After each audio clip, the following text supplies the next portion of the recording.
Quando eu comecei mesmo a clínica médica, eu até ficava, para falar a verdade, com raiva de atender pacientes que têm osteoartrite. Até mesmo que a minha mentalidade como um clínico jovem, pensava assim, nossa, o povo vem aí no pronto-socorro por motivo de osteoartrite, deveria ir para ortopedista, né?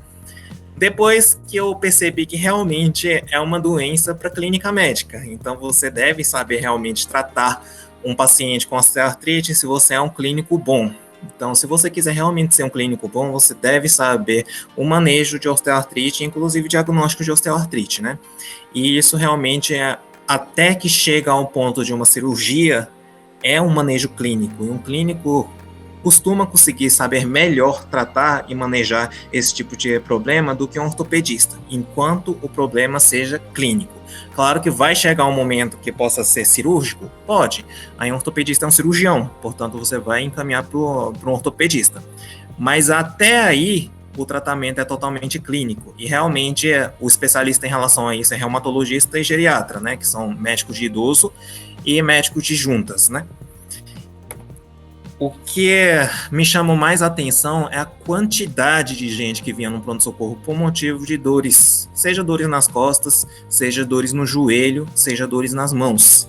Para você ter ideia, quase a metade dos casos que atendia lá no Guará, né, quando eu trabalhava no Hospital Regional do Guará, atualmente eu trabalho no Hospital Regional do Paranoá, era por motivo de osteoartrite, né, dores nas juntas, seja dor nas costas, dor no joelho. E eu comecei a estudar um pouquinho em relação à osteoartrite, né, e vi que 85% das pessoas aos seus 65 anos de idade vai ter algum tipo de problema na junta. Preocupante, né? Para falar a verdade, quase todo mundo aos seus 65 anos de idade, quando você envelhece, você vai ter problema de junta. Tirando isso também, a gente sabe que os problemas ortopédicos, né, os problemas de dor na junta, dor na coluna, é o primeiro colocado de causa de você ter atestado médico, né? Então, é o primeiro colocado do ponto de vista econômico de você ausentar uma mão de obra, fazendo com que a economia enfraqueça por causa disso, né? Inclusive em relação também à aposentadoria, é uma das maiores causas de aposentadoria. E o nome, antigamente, a gente chamava de osteoartrite de artrose, e essa palavra era bastante pejorativa, porque a artrose, o ose, uma nomenclatura que vem de realmente uma doença, e normalmente uma doença degenerativa incurável, né? E isso foi passado por osteoartrite por causa que hoje a gente sabe que existe jeito de você tratar, existe jeito até de reverter. Então, a ideia de que a doença não tem cura, ela está mudando cada vez mais. A definição anterior da artrose era justamente uma doença degenerativa, né, que vem aos poucos degenerando ao longo do tempo. A gente sabe que o nosso corpo começa a deteriorar aos 30 anos de idade pela frente, a gente só deteriora. Pois é, gente que está aí mais do que 30 anos ou está chegando aos 30 anos, pode saber que a partir dos 30 anos, seja cérebro, seja cartilagem, seja tudo, a tendência é somente deteriorar. E dentro disso, né, as juntas também começam a deteriorar aos seus 30 anos de idade e começa a se manifestar mais ou menos aos seus 50, 60 anos de idade, e aos seus 65 anos de idade, quase todo mundo já está manifestando as dores na junta, né? No entanto, essa doença, embora seja uma degeneração, ela pode realmente ter reverter parcialmente até totalmente, a depender do tratamento que você possa fazer. Então, essa ideia que a doença não tem cura, vocês vão ter que tirar da sua mente, tá? Uma das principais causas em relação às dores na junta, principalmente no joelho, né, que faz com que a pessoa não tenha caminhada, né, piora em relação à caminhada, é a própria obesidade. A obesidade para os pacientes idosos é um pouquinho diferente em relação ao conceito do IMC, tá? A gente sabe que IMC para os pacientes jovens, né, a gente considera como sendo normal de 18 a 25, mas o IMC normal para o idoso é classificado de 20 a 27. A partir do 27, a gente já começa a considerar o paciente como sendo sobrepeso ou obeso, tá? Então, nessa faixa etária para os pacientes idosos, e a gente fala de idoso porque a maioria das pessoas que manifestam osteoartrose já está na faixa de idoso, tá? Então, a gente tem que considerar que o ideal é que os pacientes estejam no IMC entre 20 a 27. Antigamente também a osteoartrose era considerada somente como sendo problemas de junta. No entanto, agora a gente vai ter que tirar essa ideia de que a osteoartrose é problema de junta. A osteoartrose está dentro de um gama de doenças chamado de instabilidade postural.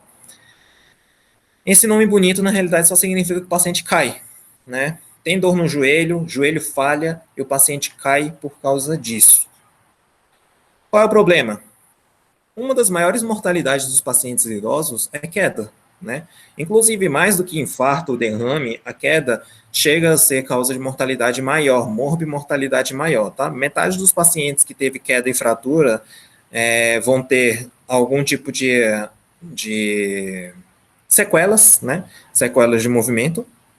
E para quem fraturou, né, dentro das pessoas que fraturou, 1/3 a gente sabe que morrem. Então a mortalidade é altíssima, né? Pensar que 1 a cada 3 pacientes que fratura por causa da queda em pacientes idosos chega a falecer, isso é uma mortalidade altíssima. Então, se você perguntar, osteoartrose é uma doença tranquila, que não causa morte, pois é, eu discordo muito em relação a isso.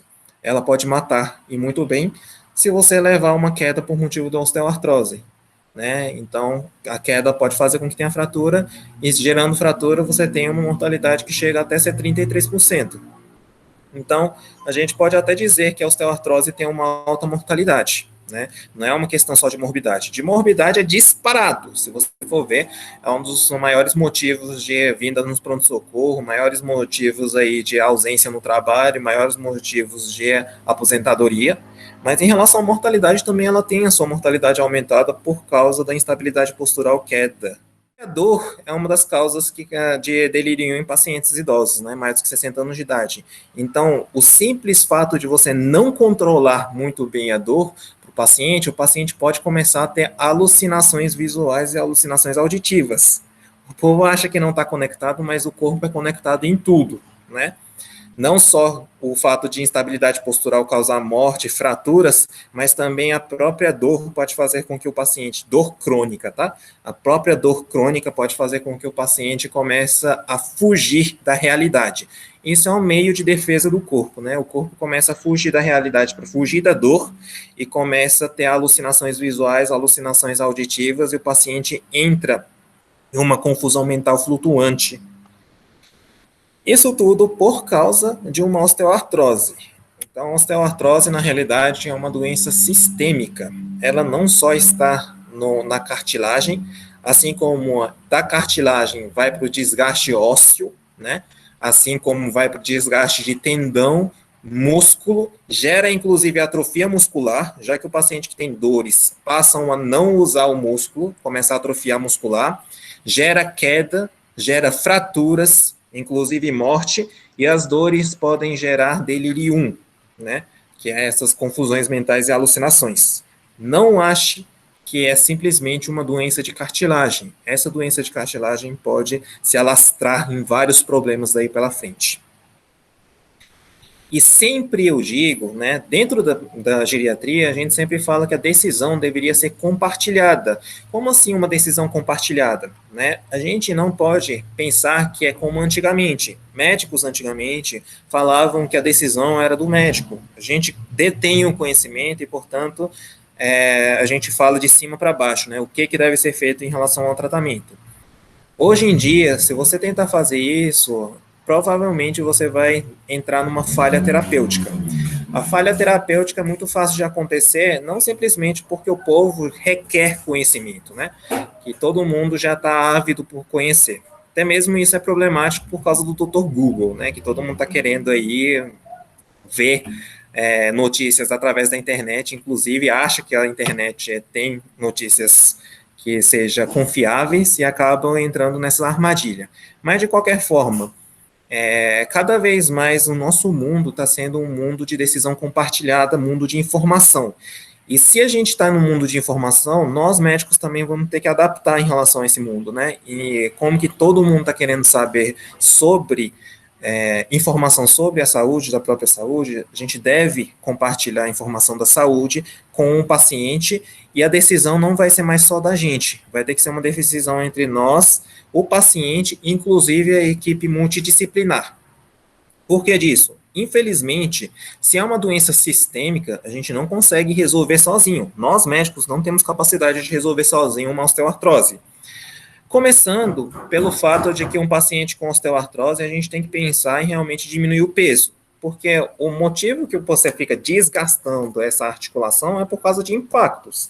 Qual é a forma da gente resolver esse problema de impacto? Ou a gente faz com que tenha uma camada aqui na junta, né, que seja para amortecer, ou a gente faz com que aumente a musculatura ao redor das juntas, fazendo com que o paciente consiga afastar uma junta com a outra, né, para não ter tantos impactos, ou você vai diminuir o peso do paciente para conseguir afastar a junta.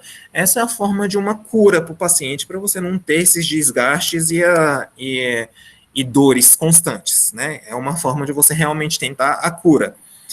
E se a gente for começar pela obesidade, infelizmente a obesidade é uma doença psiquiátrica, uma doença psicológica, que começa justamente pela ansiedade de querer comer muita coisa.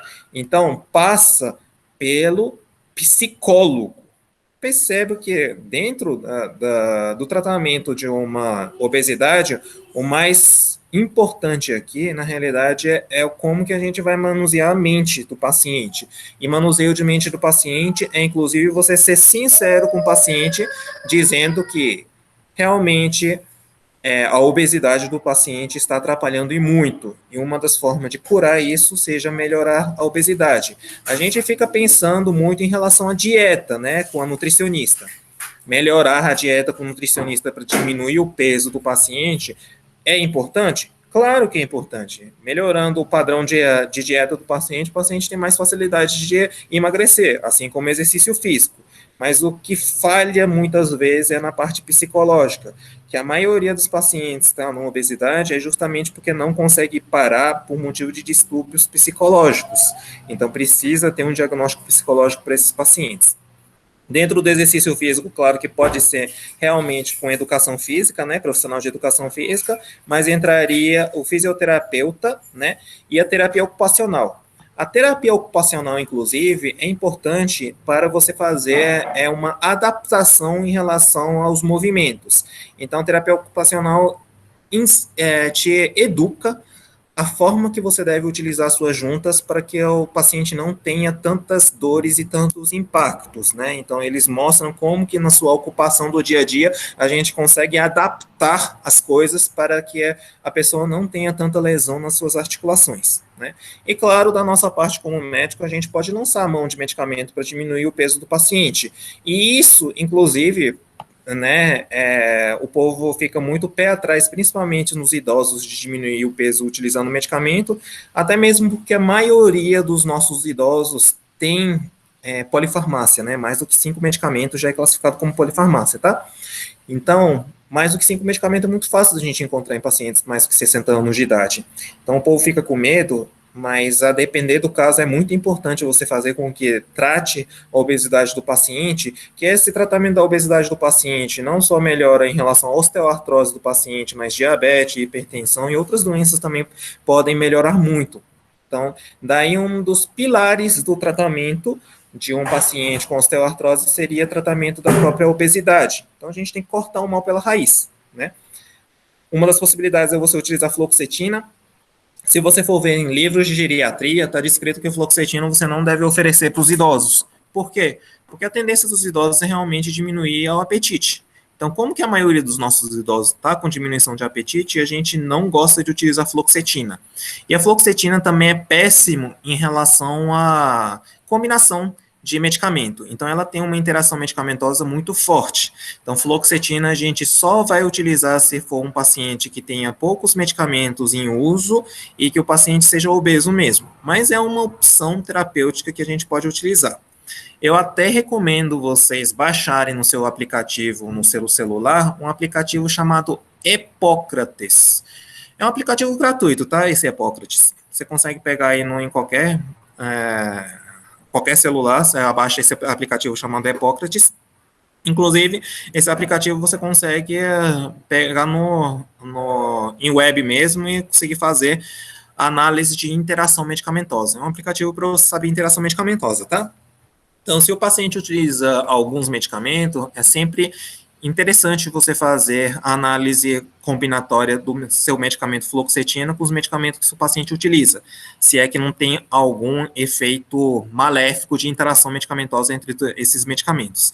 Então, sempre é importante você ter um aplicativo qualquer que que veja a interação medicamentosa. Claro que o melhor site de interação medicamentosa é Micromedex, né, que se escreve, Micromedex.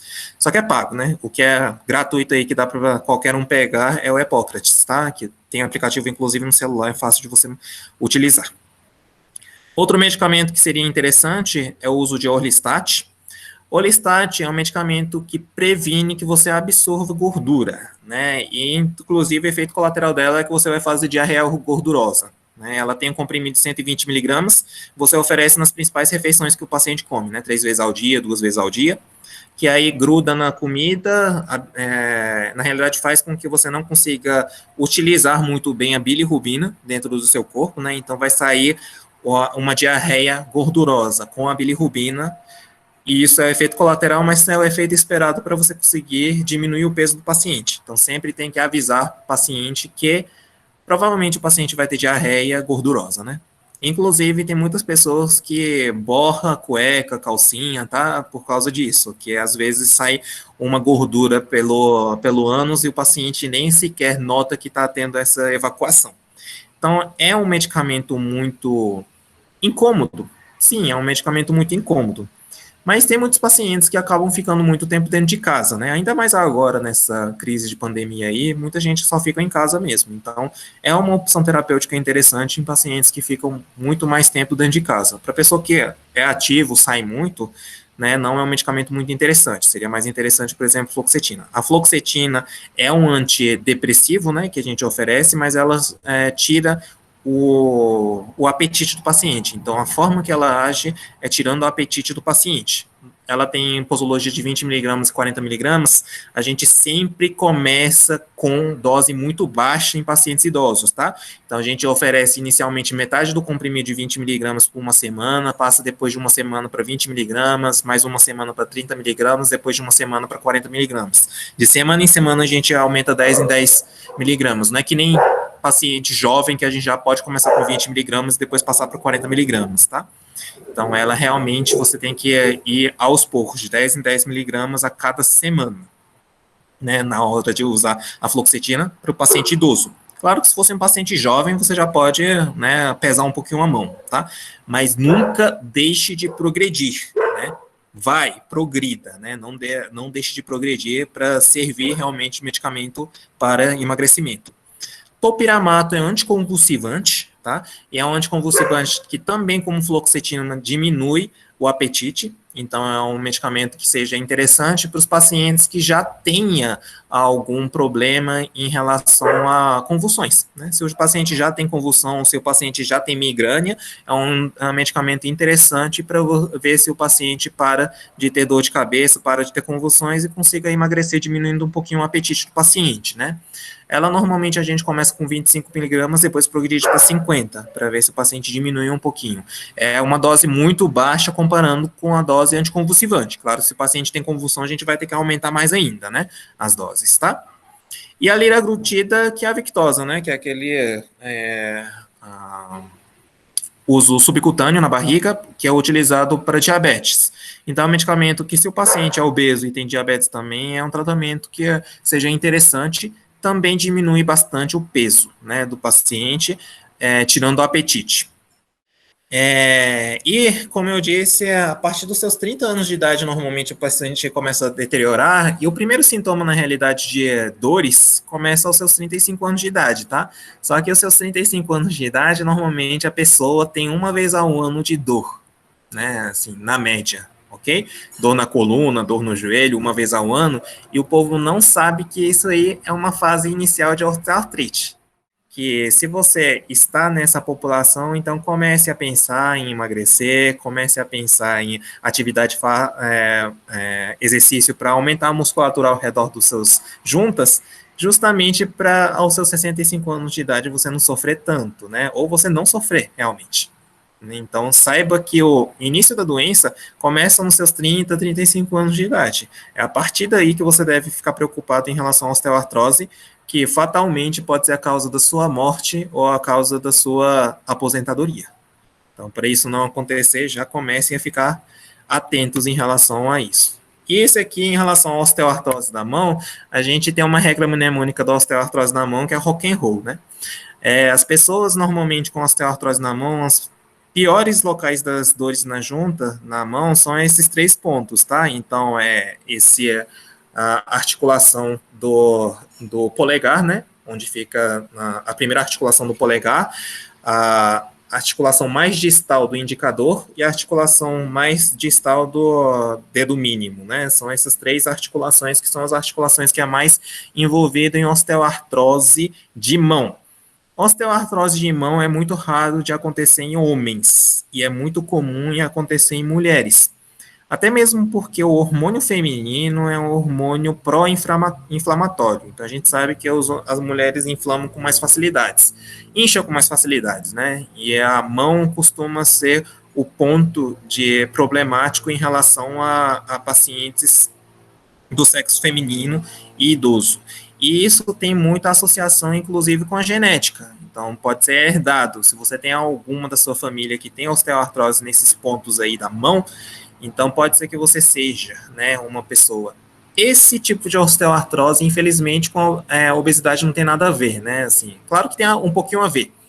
Por quê? Porque a gordura gera hormônio feminino, tá? Então, a obesidade, além de obesidade ser o fator que você aumenta o atrito e faz com que tenha desgaste articular por motivo do peso, a própria gordura gera hormônio feminino que é pró-inflamatório, então faz com que a pessoa se inflame mais.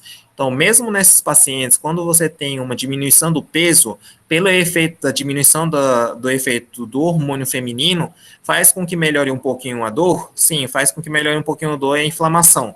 Mas, infelizmente, o emagrecimento não vai fazer com que tenha a cura total. Diferente das dores na coluna e dor no joelho, que o paciente pode nunca mais sentir dor na coluna, dor no joelho depois de emagrecer. Na mão, provavelmente vai sentir e você vai precisar de mais medicamentos anti-inflamatórios, né? Aí daí a gente vai comentar um pouquinho da terapêutica específica em relação a desinflamar as juntas daqui a pouco. E as juntas que é mais acometida, né, além da coluna, é o joelho. Como que a gente faz em relação ao diagnóstico de osteoartrite clinicamente? E a gente normalmente só precisa de fazer diagnóstico clínico desses pacientes, tá? Primeiro que a gente tem que lembrar que a dor, né, na junta pode ser que não seja simplesmente por motivo do contato entre um osso com o outro, né? Não é por motivo só da osteoartrite. Pode ser que o paciente tenha lesão no tendão? Pode. A dor na junta pode ser que seja por motivo de tendinite. Pode ser que seja entesite, que é, né, essa conexão entre o tendão e o osso, né, justamente nessa parte da conexão, pode ser que seja por motivo de entesite. Pode ser que seja por motivo de sinovite, que é toda a articulação inflamada? Pode ser que seja por motivo de sinovite, e pode ser que seja por motivo de desgaste da cartilagem, que é o menisco, né? Então, tudo isso pode dar dor nas juntas, né? Tudo isso pode estar presente em paciente com osteoartrite, e todas elas têm sintomatologias um pouquinho diferentes. Primeiro, vocês têm que entender que a gente está falando de desgaste mecânico. Se é um desgaste mecânico, a dor costuma piorar no decorrer do dia. Então, no decorrer do dia vai piorando, piorando, piorando, até que chega perto da noite que você está no pico da dor e você tem que descansar de tanta dor que tem. Isso é característica de uma osteoartrite. Diferente de uma artrite reumatoide, por exemplo, ou outras artrites inflamatórias autoimunes, que o pico da dor é no início da manhã, porque aí o efeito pró-inflamatório é muito grande, e aí no momento que você começa a aquecer as juntas, vai aliviando aos poucos a junta. Essa rigidez, esse alívio, essa piora na junta pela manhã pode acontecer em osteoartrite? Sim, pode acontecer. Até mesmo que a osteoartrite pode estar inflamado e a inflamação fazer com que o paciente tenha rigidez pela manhã e mexendo um pouquinho pela manhã possa melhorar. Mas isso não é a característica maior. A maior característica que vai piorando durante o dia e lá no final seja o pico da dor. Mas pela manhã ainda pode ter rigidez articular, mas a rigidez articular não ultrapassa de 30 minutos, na maioria das vezes. Diferente da artrite reumatoide, que dura 1 hora, né? Dura horas para você começar a ter uma mobilidade melhor, né? Então, você tem que entender que a dor é do tipo mecânico, não é do tipo inflamatório. Se é uma dor do tipo mecânico, predominantemente mecânico, né? Pode ter inflamatório também, mas se é predominantemente mecânico, no decorrer do dia costuma piorar, né? E ela, se você tem a dor na cartilagem em si, a cartilagem dói quando você pincela, quando você dobra a junta.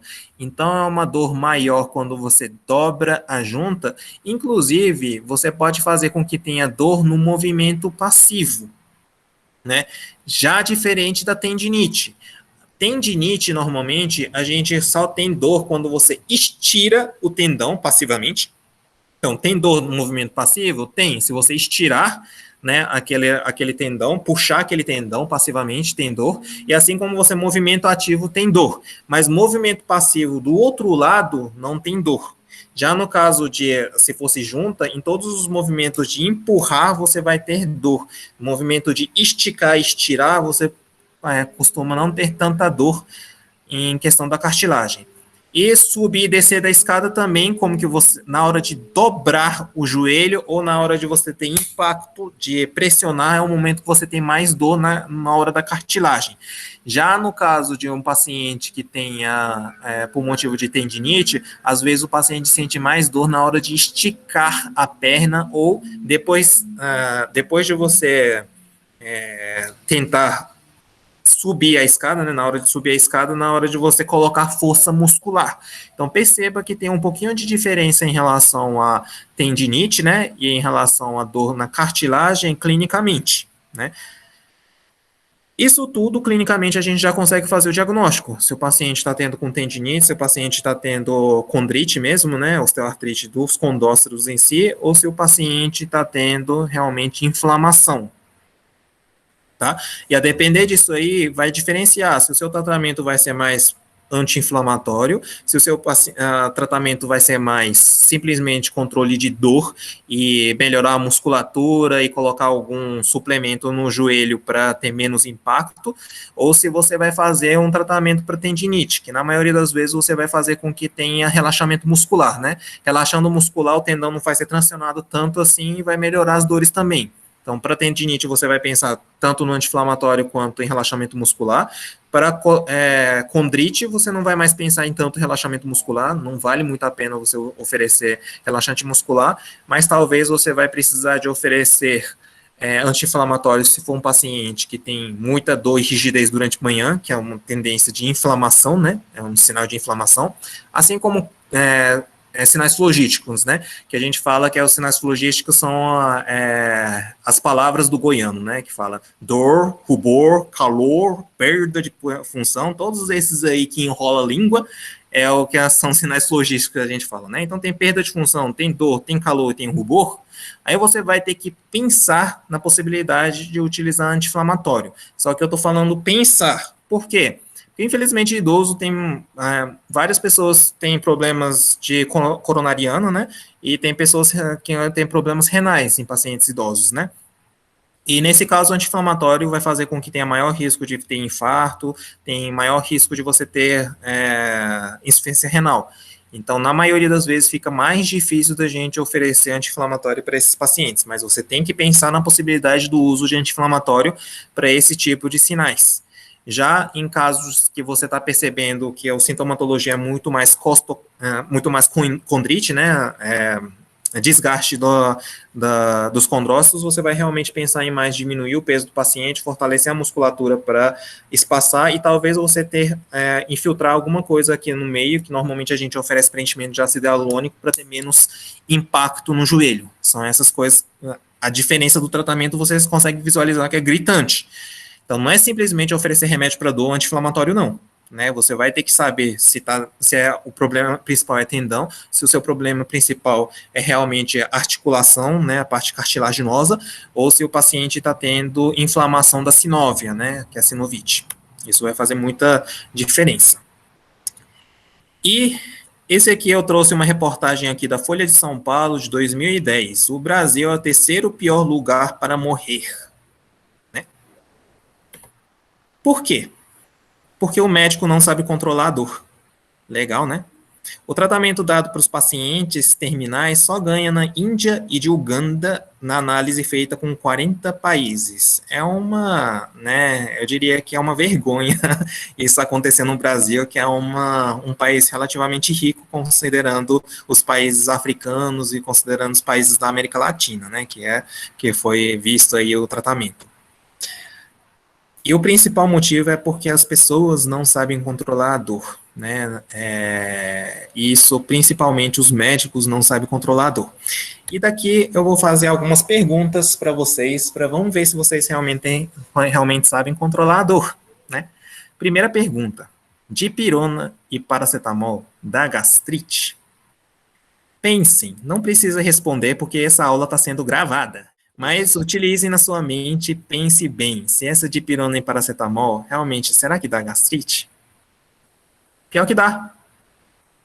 O povo acha que só dá gastrite quando você tem anti-inflamatório, mas lembrando que a dipirona e paracetamol é inibidor de COX-3, e não necessariamente porque inibe COX-3 que seja seletivo para COX-3. Então, ela tem efeito um pouquinho sobre COX-1 e COX-2, fazendo com que aumente a acidez no estômago e fazendo com que tenha mais gastrite. Tirando o fato que dentro de qualquer medicamento a gente tem conservante, não tem como produzir um medicamento sem conservante. Portanto, esses conservantes, a gente sabe que todos os conservantes fazem mal para o estômago. Tanto é que a gente fala para não tomar comidas enlatadas, né, como milho em lata, né, todas essas comidas enlatadas no geral, ketchup, maionese, que vem tudo enlatado, que tem muito conservante, a gente fala para não tomar para os pacientes que têm gastrite. E medicamentos todos têm conservante. Inclusive, isso é uma coisa para você pensar em relação ao polivitamínico, tá? Polivitamínico também dá gastrite por causa desses conservantes. O povo acha que o polivitamínico é só vitamina. Não é só vitamina, gente. Tem muito conservante. Inclusive, é alimento ultramente processado. Você não pode pensar que um polivitamínico, as vitaminas que estão vendendo em comprimido, seja saudável. Nunca foi saudável, porque é um alimento ultraprocessado. Você acha que salame é saudável? É um alimento ultraprocessado. Comprimido também é alimento ultraprocessado. Tem um bocado de sal, tem um bocado de conservante aí para manter o remédio conservado. Portanto, é um alimento extremamente que faça mal para a saúde, embora venda como sendo um alimento bom para a saúde. Claro que ela tem a sua utilidade, sim. Todos esses polivitamínicos, a vitamínica, não é à toa que vem comprimido, tá? Elas são remédio. Então, só deve ser utilizado para a pessoa que tem a deficiência, que precisa de remédio, né? Então, cálcio em comprimido é só para a pessoa que precisa de cálcio, vitamina D também, vitamina C, todos esses comprimidos são para as pessoas que têm a deficiência. Para a pessoa que tem a deficiência, cura a doença e melhora a doença. Mas para esse negócio aí de utilizar por motivo de prevenção, saiba que essa prevenção está fardado a erro, por causa que tem muitos conservantes, tá? É melhor, se for fazer prevenção, utilizar dieta mesmo, não é para utilizar remédio por motivo preventivo. Mas voltando para a dipirona e paracetamol, ela sim, além de ter conservante que causa gastrite, ela não só inibe COX-3, mas vai inibir outros COX, fazendo com que tenha acidez. Então, é um medicamento legal para dor? É um medicamento legal para dor. Vai fazer com... E você pode utilizar o remédio como se fosse um remédio para pressão? Sim, você pode utilizar o remédio como se fosse remédio para pressão, tá? A dipirona e paracetamol, em muitos idosos, a gente oferece de horário, como se fosse remédio para pressão. 2 vezes ao dia, tipo assim, 3 vezes ao dia, para remédio constante, utilizamos. É só para melhorar a dor? Lembra daquela conversa que a gente falou antes?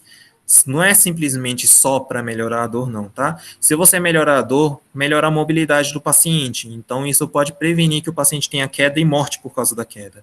Assim como o controle da dor pode fazer que o paciente melhore em relação à cognição, que o paciente para de fugir da realidade e ter delírio. Então, pode ser que você está prevenindo o delírio do paciente, prevenindo a queda do paciente simplesmente por dipirona e paracetamol. A gente é martelado durante a nossa formação na faculdade que isso aqui é sintomático. Depende. Se você está utilizando por 7 dias, é sintomático. Mas talvez você vai precisar de utilizar isso aí como sendo de uso contínuo. Ah, pode utilizar dipirona e paracetamol de uso contínuo? Sim. E isso pode melhorar muito a qualidade de vida. Tá aí um ponto que muitos médicos deixam de fazer, e por isso mesmo que a gente é o terceiro pior mundo para se morrer, porque ninguém sabe controlar a dor, né? Começa por aí. Então, tem muita gente que nem sequer sabe utilizar dipirona e paracetamol de forma correta. Segundo, né? AINE e cortisol. Posso utilizar para o idoso? Tem muita gente que não utiliza a AINE de jeito nenhum para o idoso, por causa que tem infarto, risco de insuficiência renal, tá? Tudo isso realmente a gente tem que levar em consideração? Claro que tem que levar em consideração. Mas você tem que lembrar que se o paciente está inflamado, AINE em curto tempo é uma opção terapêutica. Então você tem que colocar isso na sua mente. E também tem a opção de utilizar uso tópico. O uso tópico, embora também tenha absorção sistêmica e possa fazer com que tenha insuficiência renal e insuficiência cardíaca por esse motivo, pode, mas o risco é muito menor. Então a gente pode pensar em oferecer diclofenaco pomada, por exemplo, né? É uma opção para a gente poder oferecer o tratamento de desinflamar o joelho do paciente utilizando a AINE, né? Pode ser que a gente utilize outros tipos? Pode. Evite, nesse momento aí da crise, utilizar o ibuprofeno, porque o ibuprofeno tem alguns estudos mostrando que aumenta o risco de você contrair Covid, né? Então, por esse motivo, a gente está evitando, por enquanto, o uso de ibuprofeno. Mas, do mesmo jeito, é uma opção terapêutica plausível do uso. O cortisol, ela tem um efeito colateral grande, em relação a curto prazo, você pode fazer com que aumente a pressão e aumente diabetes do paciente. Então, para o paciente idoso que tem osteoartrose, talvez cortisol não seja um medicamento interessante, porque esses pacientes obesos costumam ter pressão alta e diabetes também, né? Então, talvez o corticosteroide possa piorar a situação do controle de diabetes e pressão do paciente. Mas, talvez seja uma opção terapêutica você fazer a infiltração direta no joelho do paciente. Porque o cortisol, se você oferecer diretamente no joelho, você consegue, com uma dose muito menor, fazer uma dose bem concentrada no joelho e fazer com que tenha menos efeito colateral. Claro que vai ter efeito colateral? Sim, vai ter efeito colateral. Mas se for um paciente que está bem controlado do ponto de vista do diabetes e hipertensão, não é uma contraindicação absoluta. Claro que a gente não vai utilizar cortisol de longa duração. Se você utilizar mais de 14 dias, provavelmente o paciente vai ter insuficiência suprarrenal. Aí a gente vai ter que desmandar aos poucos, né?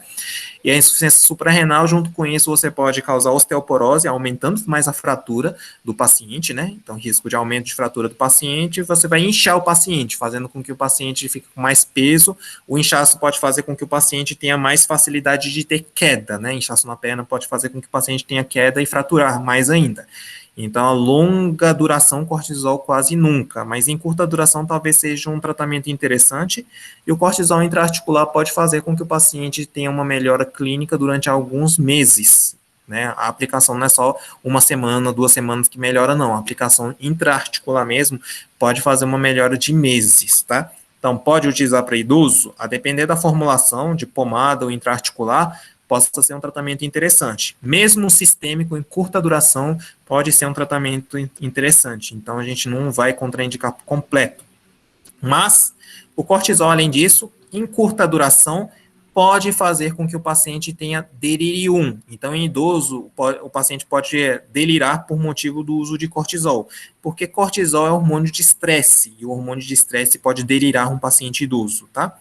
Não só paciente idoso, pode ser que o estresse vai fazer com que o paciente jovem fique um pouquinho, né, ruim da cabeça, mas em idoso é mais comum, tá? Então, não só a dor pode fazer que um idoso delire, mas o cortisol também pode fazer que um idoso delire. Terceira, em relação a medicamento tópico. Vocês sabem utilizar realmente medicamento tópico? Qual é a dose do remédio tópico? Né? Usualmente, os remédios tópicos costumam a ser dados em subdose. Por que do subdose? Porque o próprio médico nem sequer sabe receitar pomadas. Como que você receita a pomada do paciente? Sempre que você for receitar a forma do paciente, os estudos que foram feitos, as doses desses medicamentos, sempre é na proporção de você colocar uma região toda de pomada da falange, né, do dedo, então esse tanto de pomada dá para somente uma palma de área. Ou seja, a quantidade que você deve colocar é uma quantidade relativamente alta. Tem muita gente que só coloca um pinguinho e passa por todo o joelho. Não vai fazer efeito. Você vai ter que passar no dedo todo, nessa parte aqui, nessa articulação, né, da falange distal, no dedo todo, para uma região somente de uma palma. Na região de costa, tem gente que só coloca um pinguinho e passa para a costa inteira. Não vai resolver. E isso acontece por motivo que se você oferecer uma camada muito fina, lembra que a pele é porosa, né? Ela tem formatos viloso poroso. Então, ela pode atingir somente a camada profunda e ficar algumas partes da pele sem ser passado a pomada. Então, para você conseguir englobar toda a região da pele, você deve, pelo menos, oferecer essa quantidade de pomada para ser efetivo. Se você ofereceu dipirona, paracetamol, ofereceu pomada de diclofenaco, ofereceu corticoterapia, né, ou tem contraindicação de corticoterapia, o próximo passo a gente pensar em controle da dor do paciente é derivado de morfina. E derivado de morfina, a gente começa normalmente com derivado de morfina fraco, né? E o que a gente é mais famoso em derivado de morfina fraco é a codeína e tramadol. Codeína, a gente tem a codeína que já vem junto com paracetamol, né? Codeína de 30 com paracetamol de 500, normalmente que a gente tem, tá? E o tramadol normalmente tem comprimido de 50 ou comprimido de 100. Hoje em dia também tem tramadol com associação com paracetamol já, ok?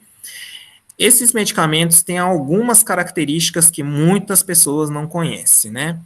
Primeiro, entre codeína e tramadol, vocês conhecem qual é a melhor para dor neuropática? Dor neuropática a gente fala dor em queimação, a dor em dormência ou a dor em choque, tá? Lembrando que se você tiver osteoartrite de coluna, pode ser que esteja pressionando algum nervo e fazendo com que você tenha queimação na perna, choque nas pernas, né?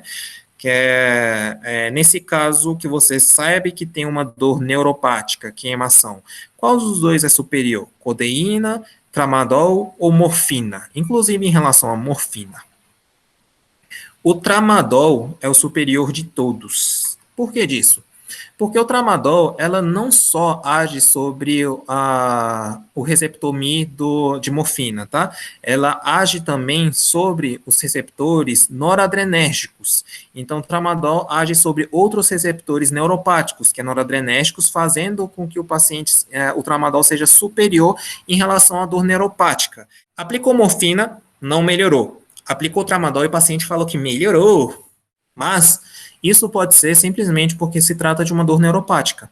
Para a dor neuropática, o tramadol é superior até à morfina, justamente porque atua sobre receptores noradrenérgicos, tá? Então, o tramadol tem essa capacidade de atuar sobre dores neuropáticas maiores do que o outro. Então, se você perceber que a dor do paciente, além de uma dor mecânica em pontada, em aperto, alguma coisa assim, né, pulsante, você tiver uma dor em queimação, dor em choque, dormência, você deve pensar na primeira opção, o uso do tramadol, né?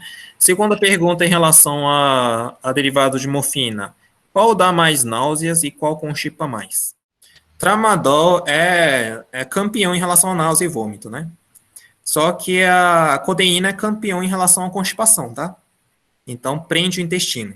E vocês já chegaram a escutar uma expressão chamada enfesado?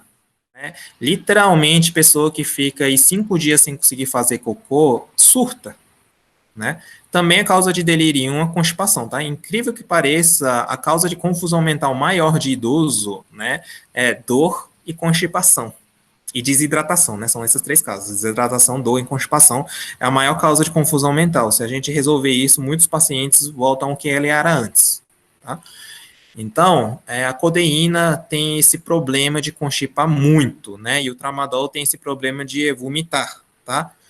Mas tem como a gente controlar isso? Sim, náuseas a gente não pode oferecer Vonal, né? Oferecer Plasio, oferecer medicamento antiemético? Dá para oferecer. Então, na hora de oferecer o tramal, você sempre tem que deixar SOS, algum remédio para vômitos. E a codeína, para todos os pacientes que vai utilizar codeína, você vai ter que pensar em oferecer laxante também, né?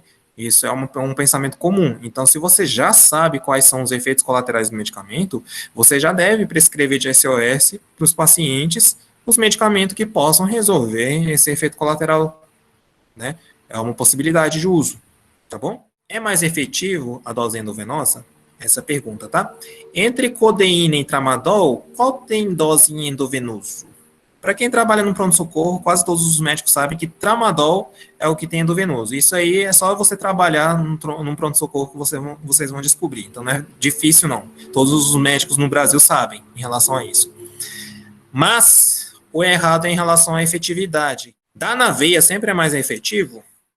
A dose endovenosa do tramadol começa a fazer efetividade rápido. Então, se você precisa de melhorar a dor do paciente em 15 minutos a 30 minutos, você deve oferecer endovenoso. Se oferecer via oral, pode demorar 2 horas para ela fazer um efeito pico, para fazer um efeito melhor, né? Então, o pico endovenoso, evidentemente, é muito mais rápido do que a chegada do pico de via oral, né? Então, se você está num pronto-socorro, a primeira dose eu sugiro que seja endovenoso, sim.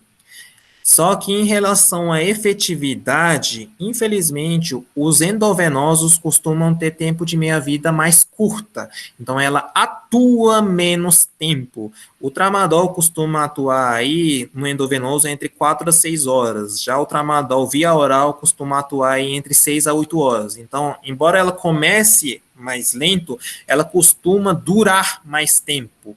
Então, se você ficar utilizando tramadol 8 em 8 horas na internação endovenoso, você sabe que o tramadol vai melhorar durante 4 a 6 horas e o paciente vai ficar morrendo de dor durante essas 2 horas que tá a mais, né? Se você colocar de 8 em 8 horas. Então, nesse aspecto, o tramadol endovenoso pode fazer menos efeito do que o via oral, já que o tempo que ela atua dentro do corpo é menor. Então, o ideal é você fazer a primeira dose endovenoso e depois você ficar fazendo dose via oral.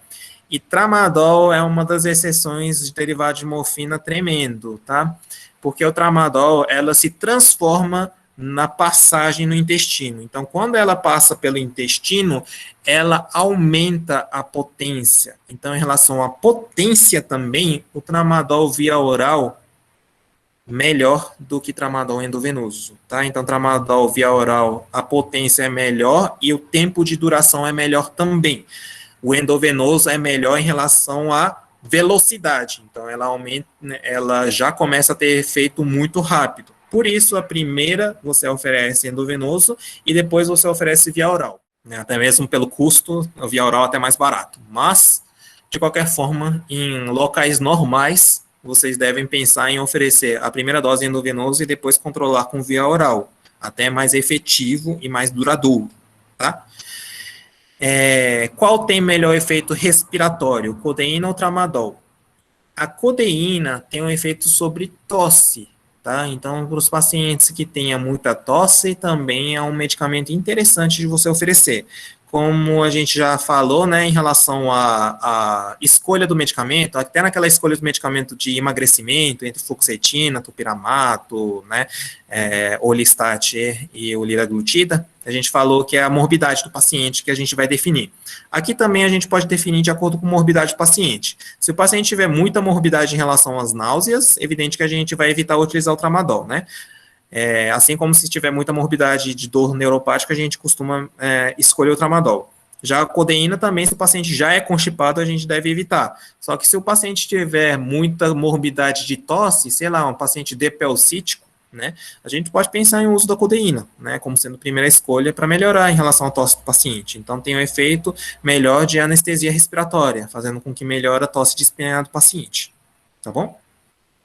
E terceiro, e o último, né, aí, que é o quinto item, associação com a morfina. Tem lógica a gente utilizar dois medicamentos que atuam no mesmo receptor, receptor Mi da morfina, morfina que é mais potente, tramadol que é menos potente, por exemplo. Vamos utilizar a codeína, porque tramadol atua também sobre noradrenalina, né, receptor noradrenérgico. Então, tramadol até vai um pouquinho, porque atua sobre receptor noradrenérgico. Então, pode ser que tenha efeito um pouquinho a mais. Mas, normalmente, quando a gente oferece codeína e morfina, o que acontece? Simplesmente, a codeína, que é mais fraco, pode bloquear o receptor que você tem da morfina, Mi, e não fazer com que a morfina atinja. Então, ao contrário do que o povo acha, se você associar a morfina com a codeína, tu vai piorar. É melhor você oferecer morfina sozinha, porque a morfina sozinha faz com que os receptores da morfina estejam livres para a morfina, que é mais potente, atuar sobre receptores de morfina. Claro que, se você está utilizando medicamento como codeína e tramadol de horário, a gente pode oferecer um SOS de morfina, para você colocar por cima a morfina para tentar resgatar, né, tirar a codeína e tramadol dos receptores e entrar a morfina para atingir sobre as dores do paciente. Já o contrário nunca se deve fazer. Se você está utilizando morfina de horário bonitinho, né, você nunca deve oferecer codeína ou tramadol, senão o paciente vai piorar a dor, porque a codeína e tramadol vai entrar como sendo o mesmo competidor do mesmo receptor. Simples assim. E a gente ficou no terceiro pior país do mundo em relação ao tratamento de dor, justamente porque a maioria das pessoas não sabem receitar morfina direito, né? Aqui também, endovenoso é melhor do que oral? No caso da morfina, a potência da morfina é 3 vezes maior endovenoso do que oral. Então, diferente do tramadol, que a oral é mais potente do que o endovenoso, a morfina a gente sabe que o endovenoso é mais potente mesmo do que a oral. Inclusive 3 vezes mais potente, né? Então é bem mais potente você oferecer endovenoso. 10 miligramas de morfina endovenoso equivale a 30 miligramas de morfina em via oral, né? Faz uma maior diferença, tá? O efeito de constipação também endovenoso é menor. Então, se você oferecer na veia, comparando com morfina via oral, você constipa menos, né? Só que o tempo também endovenoso é muito curto. O tempo que o efeito da morfina costuma ser de 4 a 6 horas também, tá? Endovenoso. Então, o morfina, se for para fazer endovenoso, tem que ser de 4 em 4 horas ou 6 em 6 horas no máximo, de preferência de bomba de infusão contínua, que tem que oferecer, endovenoso. Já se você não quiser fazer nessa frequência, é melhor oferecer via oral. Qual é o problema de você ficar fazendo endovenoso de 6 em 6 horas, né? Ou de 4 em 4 horas? Primeiro que tem que ser feito intra-hospitalar, né? Não dá para fazer tão facilmente isso intradomiciliar, né? Segundo fator é que tu vai acordar o paciente, né? Imagine um enfermeiro que acende a luz de 4 em 4 horas no teu quarto. Evidentemente que a pessoa não vai conseguir dormir. Se não conseguir dormir, o paciente vai ficar cada vez mais estressado, vai ter mais facilidade de queda também, porque não está conseguindo dormir direito, né? Piora em relação às dores, porque o estresse faz com que a pessoa sinta mais dores, né? Então, esse é o problema de você ficar utilizando um medicamento que tem que oferecer de 4 em 4 horas, 6 em 6 horas. A morfina via oral também você vai ter que oferecer em 6 horas, mas infelizmente é uma opção terapêutica razoável para os pacientes que tenham muita dor mesmo, né? Claro que se você chegar a ponto de precisar de utilizar morfina por motivo de osteoartrite, já é um provável paciente que tem indicação de você fazer cirurgia, tá? Então a gente vai ter que pensar em fazer cirurgia por motivo dessa osteoartrite, se você vai precisar de utilizar morfina, né, de horário para controlar essas dores do paciente. Tá certo? E o segundo fator, vocês diluem com o que a morfina para oferecer morfina endovenoso? Né? No pronto-socorro, você está diluindo com o quê? Se a gente for ver, a maioria dos nossos médicos dilui a morfina com água destilada. Só que a maioria dos médicos não sabem quanto tempo que a morfina dura dentro da água destilada. Então, se eu pegar uma frasco de ampola e diluir com água destilada, durante quanto tempo ela dura, né? E o triste disso é porque se a gente clicar no Track Care, que é o sistema do pronto-socorro de Secretaria de Saúde no geral, né? E a gente colocar morfina, na observação do morfina já está escrito que é para diluir em água destilada. Pode diluir em água destilada? Sim, pode diluir em água destilada se você estiver com uma equipe muito preparada e que esteja dentro de uma UTI. Como assim? Na UTI, a gente sabe que a equipe é treinada para você quebrar os frascos beira-leito. Inclusive, isso é protocolo de UTI, tá? Se você for aplicar medicamento na UTI, todos os medicamentos deveriam ser aplicados com quebra dos frascos beira-leito e aplicar na hora, né? Por que a gente está falando isso? Porque a morfina diluída com água destilada só vai durar durante 3 a 5 minutos. Depois de 3 a 5 minutos, a morfina desnatura e torna-se somente água destilada. E vocês realmente acreditam que a enfermagem vai aplicar, depois de diluir a morfina, dentro de 3 a 5 minutos? É uma coisa a se pensar, né? Duvido. Inclusive isso na rede particular, tá? A gente trabalha aqui na rede particular também em muitos locais e a gente vê que na maioria das vezes a enfermeira faz a diluição de todos os medicamentos lá no posto de enfermagem mesmo, né? Longe do leito, né? E faz a diluição de vários medicamentos para você passar em vários leitos e aplicando um por um. O último leito lá provavelmente só está tomando água destilada, porque já passou mais de 5 minutos e a morfina ficou lá, né, desnaturou dentro da água destilada, né? E água destilada é outro nome que se dá para água destilada, é água de injeção, tá bom? Então, no pronto-socorro, nos sistemas do pronto-socorro, por exemplo, do hospital particular também, se você colocar morfina, já vai vir lá na opção diluída por água de infiltração, né, água de infusão. Essa água de infusão é água destilada. Então, se você deixar dessa forma, você tem que garantir que a morfina seja aplicada dentro de 3 a 5 minutos depois de ser diluído. Quase que improvável e impossível que você consiga fazer isso, tá? Então, teoricamente, né, na enfermaria, no pronto-socorro, em qualquer local que você for fazer a diluição, você deve colocar a diluição da morfina para o soro fisiológico, se você quer que aquilo dure durante 12 horas. Dentro do soro fisiológico, a morfina fica vivo durante 12 horas. E dentro de soro glicosado, a morfina fica vivo durante 24 horas. Isso também é a dor de cabeça que a gente vê em algumas enfermarias, tá?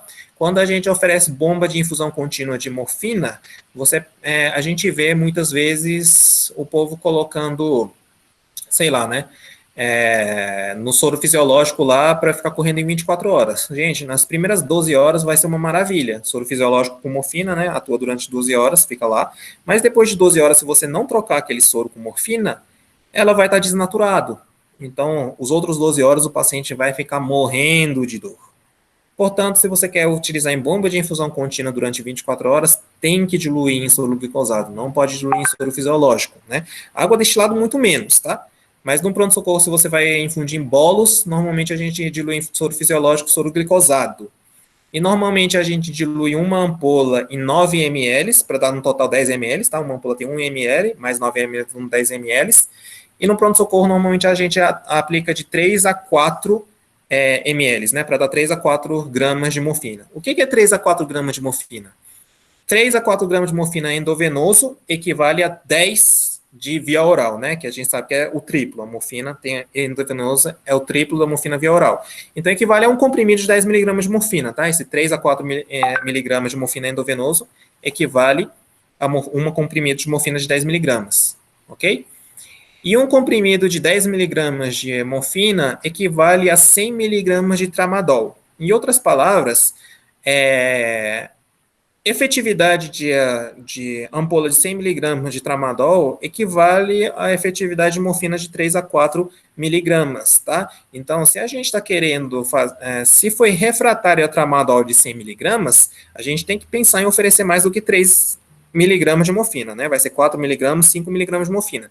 Isso também é uma falha enorme dentro do pronto-socorro, tá? Porque o povo está muito acostumado a oferecer 3 ml, né? Que é a dose comum. Esses 3 ml equivale a 100 miligramas de tramadol. Então, a gente tem que oferecer 4, 5 ml de morfina, ok? Isso também depende do paciente que já esteja tomando os medicamentos derivado de morfina, né? O paciente já está utilizando, por exemplo, morfina 10 miligramas de 6 em 6 horas. Adianta a gente oferecer 3 miligramas de morfina endovenoso?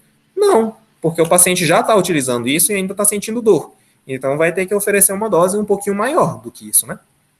Então, isso você tem que sempre ter na mente qual é a equivalência dos medicamentos. Então, a morfina via oral é 10 vezes mais potente do que o tramadol. Então, significa que o tramadol de 100 miligramas equivale a 10 miligramas de morfina via oral, que equivale a 3 miligramas de morfina endovenoso.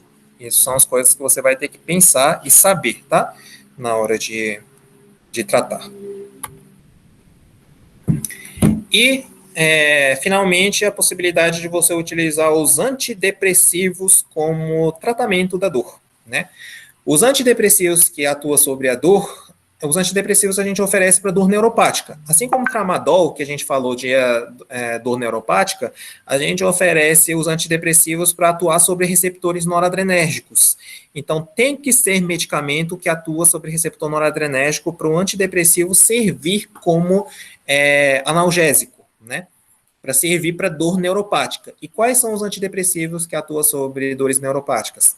Amitriptilina, nortriptilina, porque os tricíclicos, na realidade, o efeito colateral dela é alto justamente porque atua em vários receptores. Então, ela não só atua sobre receptores da serotonina, que são receptores para depressão, né, mas atua sobre receptores colinérgicos, que dá náuseas, vômitos, tontura, confusão mental e tudo mais. Atua sobre receptores noradrenérgicos também, que é sobre dor. Por isso que os tricíclicos são superiores a inibidor seletivo da recaptação de serotonina, né, como a fluoxetina, como esses outros medicamentos, né, em relação à dor, porque ela atua também sobre receptor noradrenérgico. Então, a amitriptilina e a nortriptilina é uma opção, e esses dois medicamentos tem no posto de saúde. Então, é um medicamento que a gente pode oferecer para os pacientes que estão no SUS, né, já que tem de graça no posto de saúde, usando uma dose de 25 miligramas aí, seja a amitriptilina ou nortriptilina, né. Lembrando que essa dose não vai servir como antidepressivo, tá? A dose antidepressiva da amitriptilina é perto de 200. Então, o paciente não vai melhorar a depressão do paciente com a dose de 25 miligramas, não. Se tem alguém que está utilizando a amitriptilina com 25 miligramas pensando que melhora a depressão, está melhorando a depressão porque está melhorando a dor. Então, a depressão dele é por motivo da dor, né? Se melhorou a depressão do paciente. Mas ela serve mais para dor, tá? Essa dose de 25 miligramas é muito mais para dor do que para depressão. A nortriptilina já começa a ter efeito antidepressivo com seus 50 miligramas. Então, talvez ela tenha realmente efeito antidepressivo. Mas a amitriptilina dificilmente vai ter efeito antidepressivo, tá? Tem que ser uma dose altíssima para chegar numa dose antidepressiva. Mas para dor, é uma maravilha. Dor neuropática, que é em queimação, choque ou sensação de formigamento. Beleza?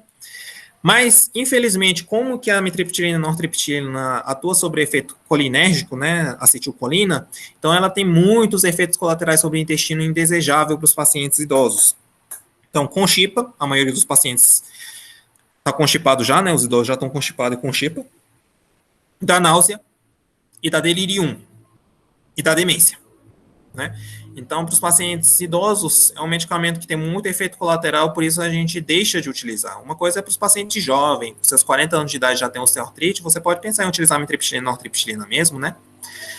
Dá muito sono, tá? Também como efeito colateral, ela atua nos receptores histamínicos também, dando muito sono para esses pacientes. Então, é um medicamento que tem vários efeitos colaterais, dá para utilizar para os pacientes, como que tem de graça, dá para utilizar para os pacientes jovens, né? E para os pacientes idosos que estejam muito com dificuldade financeira também seria uma opção, ok? Mas, preferencialmente, a gente quer que utilize a duloxetina, venlafaxina ou desvenlafaxina. Esses antidepressivos é chamado de antidepressivo dual. É chamado de dual justamente porque atua sobre dois receptores, que é a noradrenalina e serotonina, tá? Serotonina para depressão, noradrenalina também para depressão, mas para dores, né? E já que atua sobre noradrenalina, a gente sabe que um dos efeitos colaterais de noradrenalina, o nome já fala, adrenalina, né? O paciente vai ficar um pouquinho ansioso, tá? Então, vai ter um pouquinho de pressão alta e taquicardia. Melhora a dor do paciente, mas vai piorar um pouquinho a pressão do paciente. Então, a pressão do paciente tem que estar controlado para a gente pensar em oferecer duloxetina, venlafaxina, desvenlafaxina, né? E é um paciente que está muito mais para depressão e para dor. tá? Do que pacientes que tenham muita ansiedade.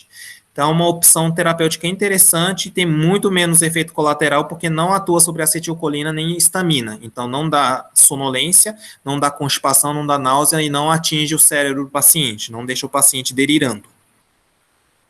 Então, são umas opções terapêuticas que a gente pode oferecer, né?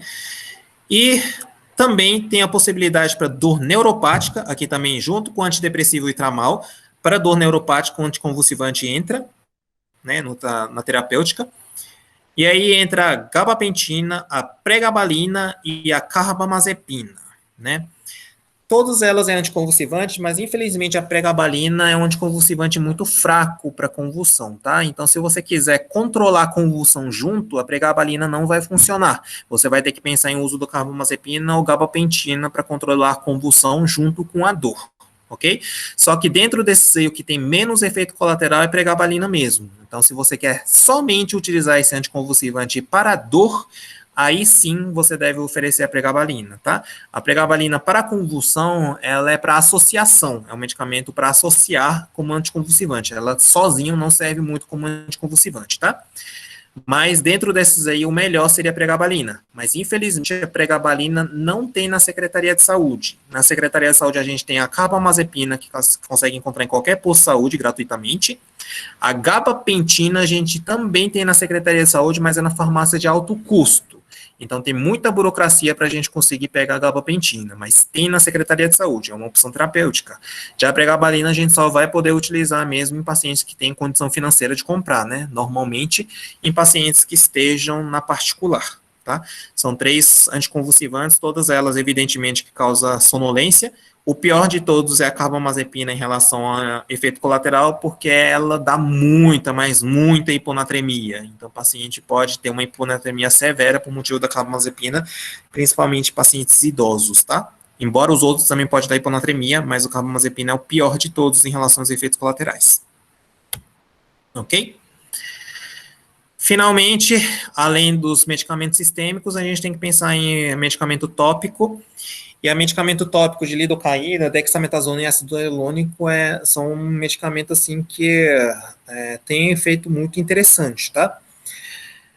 A lidocaína sem vasoconstritor, junto com a dexametasona ou a betametasona, né, a gente oferece normalmente numa proporção de 2:1, né, 2:1, 2 de lidocaína para 1 de cortisol. Então, a gente pode oferecer 2 ml de lidocaína para 1 ml de cortisol, tá? Em ml mesmo. Que é o cortisol, a gente fala no caso dexametasona, por exemplo, né? 1 ml de dexametasona é 4 miligramas, tá? Então, 4 miligramas de dexametasona com 1 ml de dexametasona para 2 ml de lidocaína. A gente pode aplicar no joelho, pode aplicar na coluna. Na coluna, a gente palpa a coluna do paciente no local que o paciente sente mais dor, tá? E a gente faz uma dessensibilização do nervo do paciente, né? Então, a gente vai palpar a parte do processo espinhoso do paciente, que é do local da coluna que o paciente mais sente dor, e vai na lateral, utilizando uma agulha de insulina, e a agulha de insulina é suficiente, tá? E a gente aplica esses 1 ml dessa solução de 2:1, né? 1 ml, 2 ml dessa solução de 2:1 para dessensibilizar o nervo. Ou você pode oferecer a lidocaína pura, 1 ml nesse local. Essa dessensibilização do nervo, a infiltração, incrível que pareça, pode durar aí por 1 mês a 2 meses. Então, uma vez você fazendo a dessensibilização, você pode melhorar a dor na coluna do paciente de 1 mês a 2 meses. Isso também acontece também para dor no joelho. E a lidocaína tem um efeito também sobre relaxamento muscular. Então, se você acha que o paciente tem dor tendínea, a lidocaína pode fazer com que tenha relaxamento muscular e melhorar. Lembrando que a lidocaína, a gente oferece também, por exemplo, para arritmia, né? A gente sabe que no antigo ACLS a gente utilizava a lidocaína em pacientes com arritmia depois de utilizar a miodarona. Ela tem um efeito antiarrítmico justamente por causa que ela atua sobre esses receptores que relaxam a musculatura, inclusive cardíaca e inclusive estriado também, esquelético. Então, ela tem o potencial também de relaxante muscular, tá? Ela não é só analgésico, ok? Então, se você oferecer perto da coluna, pode relaxar a musculatura da coluna e melhorar as dores do paciente, tanto pelo relaxamento da coluna, tanto pela analgesia dela, né? Isso aqui é chamado de dessensibilização. É diferente do bloqueio, tá? Se for para fazer infiltração por bloqueio, aí vocês vão ter que chegar bem rente mesmo à medula do paciente. E isso vai ser guiado pela tomografia. A gente tem que fazer a tomografia, guiar a agulha lá e oferecer o bloqueio do nervo para o paciente não sentir nenhuma dor. Isso é feito por anestesista, né? Mas nós, no pronto-socorro, a gente pode fazer uma dessensibilização, que é um procedimento muito tranquilo, até inclusive ambulatorial, né? Que é só pegar uma agulha de insulina e aplicar o medicamento perto do local da dor. Isso vai fazer com que, como que a gente sabe que a raiz nervosa passa por trás e vai para frente, só de você fazer essa lidocaína, dessensibiliza o nervo que passa por trás e faz com que o paciente melhore bastante da dor na coluna. Isso a gente pode fazer também na junta, tá? Você infiltra o paciente na junta aqui, e aqui a gente pode juntar com dexametasona para desinchar também, tá? Dentro da articulação do joelho, fazendo com que o paciente melhore da dor e oferecendo dexametasona. Dexametasona pode ir durar não só 1 a 2 meses, mas pode durar até 6 meses, aliviando a dor em uma aplicação, né? Lidocaína com dexametasona mostrou que tem uma efetividade muito grande na primeira aplicação, né? É muito mais rápido de ter efeito. Já você tem a possibilidade do uso de ácido hialurônico. Para quem já escutou falar em ácido hialurônico é aquele material que a gente oferece para preenchimento, tá? Facial. Então, ela é um medicamento que a gente oferece muito na estética, mas ela não serve somente para estética, né? Já que a gente sabe que ela preenche, por que não, então, preencher a nossa junta? Então, a gente pode te oferecer ácido hialurônico, que é um gel, ela é uma gelatina, né? Ela é um material gelatinoso, que, inclusive, o ácido hialurônico tem no nosso corpo e é um material que já tem dentro do nosso joelho, tá? E a gente desgasta quando a gente tem osteoartrite. Então, a gente pode fazer uma reposição de ácido hialurônico, que isso faz com que tenha hidratação da cartilagem e pode, inclusive, repor um pouquinho essa cartilagem. Diferente da dexametasona, que é o cortisol, né? Diferente de corticoides no geral, o corticoide, quando você infiltra, ela desinflama, mas ela também faz com que inibe o processo de produção de cartilagem, fazendo com que possa deteriorar mais ainda a cartilagem do paciente. Então, ela alivia a inflamação, mas a longo prazo você pode fazer com que o paciente deteriore a cartilagem. A gente pode aplicar o corticoide sabendo que vai deteriorar? Dependendo do paciente, pode, né? A gente está, por exemplo, você está diante de um paciente aí de 80 anos de idade. Precisa ficar pensando muito em prevenir a cartilagem no paciente? Às vezes nem precisa. É mais a gente aliviar as dores do paciente. Se fosse por motivo de aliviar a dor no paciente, corticóide é muito efetivo, ainda mais se for inflamatório, tá? Então, se a gente for pensar em aliviar a dor e o paciente já está com cartilagem toda arrebentada, não tem mais nem como voltar, aí a gente pode oferecer mesmo cortisol, inclusive até melhor do que ácido hialurônico. Já nos pacientes que ainda estão em fases iniciais, né, que você está aí, faz a ressonância magnética, ainda está no grau de degradação de 1 para 2, né, grau de degradação mais leve, aí o ácido hialurônico é superior. Porque nesses casos mais leves, o ácido hialurônico vai servir como colchão, para você não fazer desgaste, e ela hidrata a cartilagem, fazendo com que tenha maior reposição da cartilagem do paciente, né? Então, nesse caso, o ácido hialurônico seria interessante. Infelizmente, o ácido hialurônico não tem melhora da dor tão imediata, tá? Ela demora a ter a melhora da dor. Essas infiltrações também são muito interessantes também para você começar a fazer fisioterapia. Às vezes o paciente não está com nem condição de fazer fisioterapia de tanta dor, a gente faz a infiltração, o paciente consiga melhorar a dor, faz a fisioterapia, com a fisioterapia você consegue aumentar a musculatura ao redor da junta, isso faz com que afaste as juntas, tendo a musculatura, né? E talvez esse paciente nunca mais precise de infiltrar. Então, você pode fazer com que tenha uma cura quase que completa, né? Fazendo com que aumente a musculatura, afastando os joelhos, e o paciente nunca mais precisar de fazer a infiltração. Esse de ácido hialurônico é interessante porque na literatura está descrito como sendo controverso, tá? O uso do ácido hialurônico, embora tenha várias literaturas mostrando que tenha efetividade, tá? ainda é classificado como sendo controverso porque tem outras literaturas, principalmente as literaturas europeias, algumas literaturas europeias diz que é efeito placebo, né? Tem algumas observações em relação a isso, tá? Primeiro que da sociedade europeia a dose foi diferente da Inglaterra, que foi visto que tem efetividade. Então, os estudos ingleses costumam mostrar que tem muita efetividade, já na europeia, metade diz que tem efetividade, outra metade diz que é placebo. Os que ofereceram placebo, o ácido hialurônico era feito com conservante diferente dos ácidos hialurônicos que a gente tem, o que a Inglaterra tem, tá? E isso faz com que a molécula seja mais leve. Então, se você utilizar um ácido hialurônico com molécula mais leve, pode ser que não tenha tanta efetividade e a dose oferecida também era diferente. A dose total que a gente tem que oferecer de ácido hialurônico, cada frasquinho desse tem 2 ml, e a gente tem que oferecer uma dose de 6 ml no total. Estudos que mostraram 3 aplicações, 2 ml, 2 ml, 2 ml por semana, né? Uma semana faz 2 ml, outra semana faz 2 ml, outra faz 2 ml. Todos esses estudos que mostraram em 3 doses, 2 ml cada, utilizando o ácido hialurônico correto, mostraram a efetividade muito boa, né? Os estudos que fizeram em dose única, alguns mostraram efetividade, outros não mostraram efetividade. Assim como os estudos que fizeram em 5 doses, também alguns mostraram efetividade, outros não mostraram efetividade. Então, o ideal é você fazer em 3 doses, né? Pensando em artigo científico, tá? Ou você pensa em oferecer uma dose única se você tem alto risco de infecção. Lembrando que um furo tem muito menos risco de infecção do que 3 furos, né? Então, por esse motivo, às vezes a gente procura oferecer em dose única ou a gente oferece em 3 doses, né? Esses são os jeitos de você oferecer. Mas a experiência que a gente tem aqui, inclusive eu tive um paciente que curou a depressão utilizando ácido hialurônico, para ver como que é tudo conectado, né? Esse paciente era um paciente que gostava muito de correr, né? O dia a dia dele era correr e o paciente estava entrando em depressão que, por motivo de osteoartrose, o paciente estava parando de correr, por motivo de dor mesmo, né? Apliquei o ácido hialurônico para esse paciente e esse paciente começou a voltar a correr, graças à melhora com ácido hialurônico. E, claro, depois de aplicar, eu pedi para o paciente começar a fazer também a fisioterapia, tá?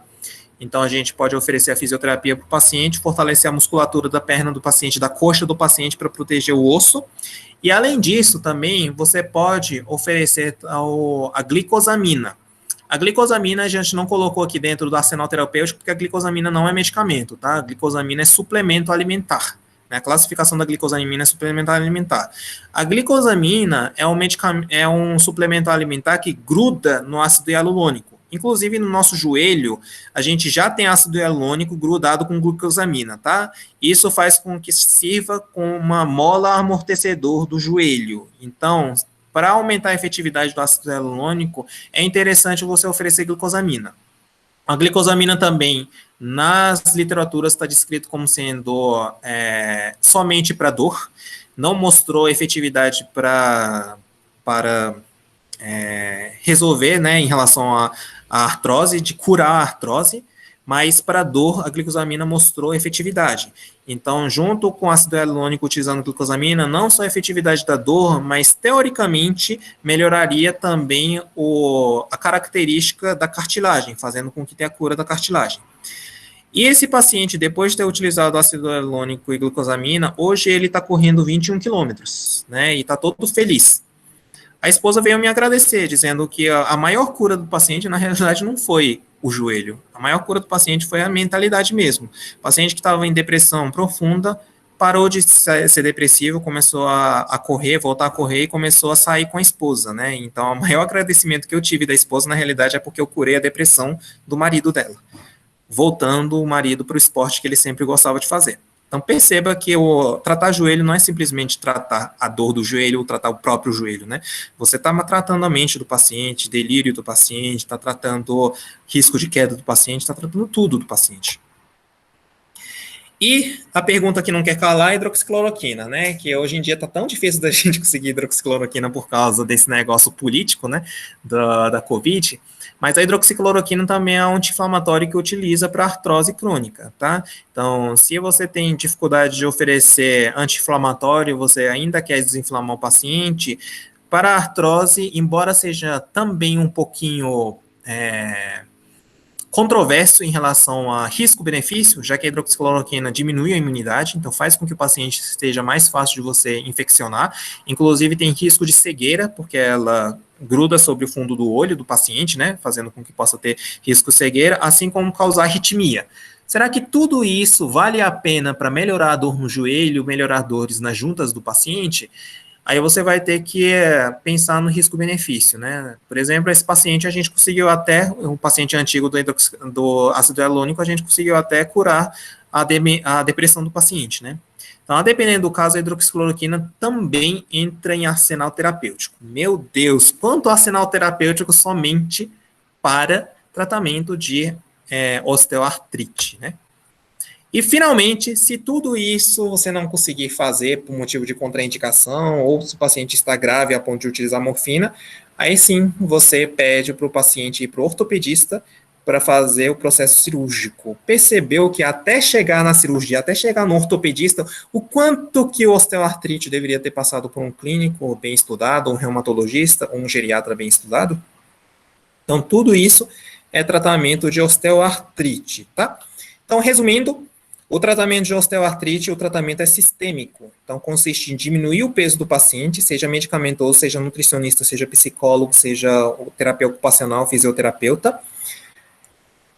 Controlar a dor do paciente e arsenal terapêutico de controle de dor é a coisa mais vasta que tem, é a coisa mais deficiente nos estudantes de medicina e médicos no geral. Inclusive, a gente está classificado no terceiro colocado de pior país para morrer por causa disso, né? Por causa que ninguém sabe controlar a dor direito. Tá? E a controle de dor, a gente controla a dor, mas também tem a possibilidade de controlar a dor com fisioterapeuta, tá? O fisioterapeuta pode oferecer ultrassonografia que alivia um pouquinho a dor do paciente. Então, aqui também tem a terapia multidisciplinar, né? E o próprio exercício físico, melhorando um pouquinho da depressão do paciente, pode fazer com que alivie um pouquinho a dor. Porque paciente depressivo dói muito, aumenta a dor do paciente, né? A mesma dor, a mesma lesão em paciente depressivo é muito mais dolorido que paciente não depressivo, tá? E a proteção da articulação, que a proteção da articulação você pode oferecer ácido hialurônico com glucosamina, né? É uma possibilidade de você proteger a articulação e aumentar a musculatura da articulação, né? Também vai fazer com que tenha proteção de articulação. Então, essa tríade que você sempre tem que pensar em tratamento de paciente com osteoartrite. E para isso, você sozinho, você não resolve. Tudo isso tem que ser discutido com o paciente, então tem que ser uma conduta compartilhada, e não só compartilhada com o paciente, mas compartilhada com a equipe multidisciplinar. Então você tem que ter contato com o seu nutricionista desse paciente, conversar sempre com o psicólogo desse paciente, sempre ter contato com o fisioterapeuta desse paciente, né? Isso ajuda muito para a gente fazer o decorrer, até mesmo porque a gente tem que cravar direitinho para que o tratamento dê no horário correto. Por exemplo, a infiltração, logo depois da infiltração, 2 dias depois da infiltração, a gente tem que começar a oferecer fisioterapia. Então, a gente tem que ter contato com o fisioterapeuta para falar, olha, tal data eu vou fazer a infiltração. Você pode fazer a fisioterapia desse paciente depois de 2 dias, começar a fazer fisioterapia para fortalecer a musculatura, para nunca mais precisar de infiltração. Se o cara fala que é beleza, você faz a infiltração. Então, você tem que ter sempre conversa com as outras equipes para você casar o tratamento. Senão, é fadado ao erro, né? Fadado a você ter falha terapêutica. E aqui eu coloquei a palavra transdisciplinar. Alguém conhece essa palavra transdisciplinar? Provavelmente deve ter escutado a palavra multidisciplinar, a palavra interdisciplinar, mas talvez pouca gente conhece essa palavra transdisciplinar, né?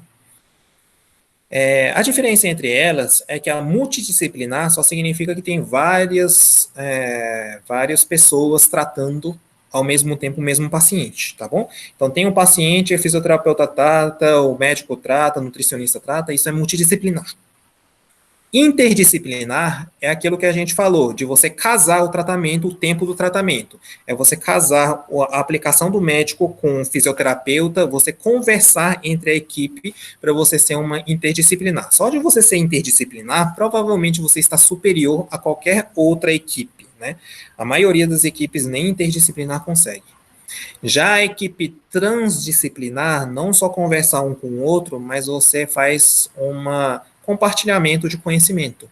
Então, por exemplo, isso que a gente está fazendo agora é uma forma transdisciplinar, né? Do geriatra passar por um clínico o conhecimento, passar por um reumatologista o conhecimento que tem da geriatria, vice-versa, né? Não só entre os médicos, mas é ideal a gente fazer isso também com os fisioterapeutas, né? E também o fisioterapeuta nos ensinar algumas manobras que possam ensinar para o paciente para melhorar, né? Então, ter uma transição de conhecimento entre várias disciplinas, não só conversar para casar o tratamento, mas também para o próprio outro profissional saber do seu tratamento para poder orientar o paciente, ajudar no paciente, a isso é chamado de transdisciplinar. Então, o ideal é você conseguir ter uma equipe transdisciplinar. Infelizmente, sozinho a gente é incapaz de muitas coisas. E em grupo a gente consegue resolver. Adesivo de fentanil, inclusive, é superior à morfina, tá? Então, se você tem uma dor que você não consegue resolver com a morfina, aí a terapia de primeira escolha realmente é fentanil transdérmico. Então, além da morfina, ainda tem o fentanil. Então, a gente pode utilizar o adesivo de fentanil para o paciente, tá? Inclusive, isso é um medicamento interessante também para a pessoa que não consegue deglutir. Então, o paciente está demente, o paciente tem problema de engolir, engasga com muita facilidade, aí talvez você pode oferecer até o adesivo menorzinho, que é de 25, para aplicar no paciente, para controlar a dor do paciente. Então, fentanil transdérmico é muito bom, tanto pelo fator de que você não precisa utilizar via oral, para controle da dor do paciente, né? Assim como é mais potente do que a morfina, né? E ela costuma causar menos constipação do que morfina e codeína. Então, se o paciente ficar com prisão de ventre muito forte, a gente pode pensar em passar a morfina para fentanil numa dose muito baixa, né? Que é o de 25 na pele. Que normalmente a gente passa para o de 50 quando é refratária a morfina via oral, tá? Então, essas são as indicações de utilizar fentanil transdérmico, né? Que é o adesivozinho. Já em relação à metadona, a metadona é um medicamento muito diferente de outras derivados de morfina, tá? Ela não tem uma associação de dose que nem os outros morfínicos, né, derivados morfínicos. A gente não pode dizer que os 5 miligramas de metadona equivale a 10 miligramas de morfina, ou se equivale a 20 miligramas de morfina, se equivale a 5 miligramas de morfina. Depende muito do paciente. A metadona é o medicamento que mais a gente não sabe como que vai funcionar. Talvez a metadona funcione como sendo o medicamento mais potente dentro dos derivados morfínicos, então talvez o paciente nem consiga controlar a dor com fentanil transdérmico, né, fentanil PET, e consiga controlar com metadona, porque a metadona a gente não sabe como que vai ser. Já a metadona pode ser o pior de todos. Pode ser que a pessoa consiga controlar com codeína e não consiga controlar com metadona, porque é muito variável de acordo com sexo, raça, cor, tudo, né? Tudo altera em relação à metadona. Então é o medicamento mais incógnita dentro dos derivados de morfina.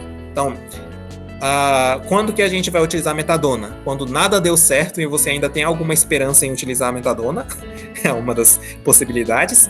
E a segunda possibilidade é que a metadona, dentro de todos os derivados morfínicos, é o que causa menos dependência química. Então, quando a gente está querendo desmamar a morfina, o paciente já está com dependência química de morfina, fentanil, ou deficiência de qualquer derivado morfínico, a gente tenta fazer o switch, né, a troca dos derivados morfínicos para metadona, e depois de trocar para metadona, a gente vai desmamando aos poucos até a gente conseguir tirar. Então, é a forma mais eficiente da gente desmamar os derivados de morfina, é a gente primeiro trocar para metadona e depois desmamar aos poucos. Se o paciente tem gastrite, o que a gente pode fazer é utilizar pantoprazol, por exemplo, né? O inibidor de bomba de prótons, para tentar fazer com que tenha controle da dor no estômago. Até mesmo que isso vai fazer com que tenha inibição da saída de ácido dentro do estômago. Claro que a gente não pode oferecer isso de longa duração, tá? Então, mesmo que utilize dipirona contínuo, né, a gente vai oferecer, por exemplo, 1 mês de tratamento de gastrite, pausa de 1 mês. 1 mês de tratamento de gastrite, pausa de 1 mês. Por que disso? Tem muita gente que fica oferecendo omeprazol, pantoprazol, inibidor de bomba de prótons ad eterno. Essas pessoas que fazem o uso de omeprazol, pantoprazol ad eterno começam a ter deficiência de vitamina B12. E a deficiência de vitamina B12 faz com que o paciente tenha demência. Então, muitas vezes, os inibidores de bomba de próton estão associados à demência, na realidade é por causa da deficiência de vitamina B12. Assim como o paciente começa a ficar anêmico, porque não consegue mais absorver ferro na comida, né? Então, a gente tem que fazer sempre pausas de inibidores de bomba de prótons, mas a gente pode fazer isso, junto com o uso contínuo de dipirona e paracetamol, a gente oferecer 1 mês sim, 1 mês não, de omeprazol, pantoprazol, seja qualquer inibidor de bomba de prótons. Eu sugiro que seja pantoprazol, porque o pantoprazol, dentro de todos os inibidores de bomba de prótons, o ganho dele é porque tem menos interação medicamentosa. Então, ela atrapalha menos os outros remédios. Dentro de todos os inibidores de bomba de prótons, o pantoprazol é isso, tá? Claro que o omeprazol é mais barato. Então, se você tiver poucos medicamentos e utiliza, pode utilizar o omeprazol, né, que é mais barato. Mas o pantoprazol para o paciente que está utilizando vários remédios seria a escolha. E provavelmente, se você chegou a utilizar a dipirona contínua, é um paciente que deve estar utilizando outros remédios também, né? Então, eu sugiro que seja pantoprazol, tá? Então, essa é a forma de você tentar contornar um pouquinho essa gastrite crônica de um paciente que vai precisar de utilizar o uso contínuo de paracetamol e dipirona.